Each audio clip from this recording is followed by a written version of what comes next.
আমার দুই ছেলেকে সুন্নতে খাতনা করানো হয়েছিল গত বৃহস্পতিবার দিন।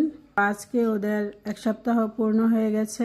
আজকে এমনি তো শুক্রবার, সেই জন্য ওদের দুই বোন মিলে ওদের জন্য ভালোবেসে এই রান্না বান্নাগুলো করেছে। ওরা এখন খাওয়া দাওয়া করবে। খাও, খেয়ে বলো কেমন হয়েছে। এটা হলো এদের জন্য বোনদের ভালোবাসা।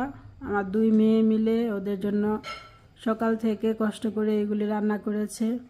আমার বড় মেয়ে মুরগি কাটতে পারে না, আমি অসুস্থ, তাই সে নিজেই মুরগি কেটে কুটে পরিষ্কার করে তারপর রান্না করেছে।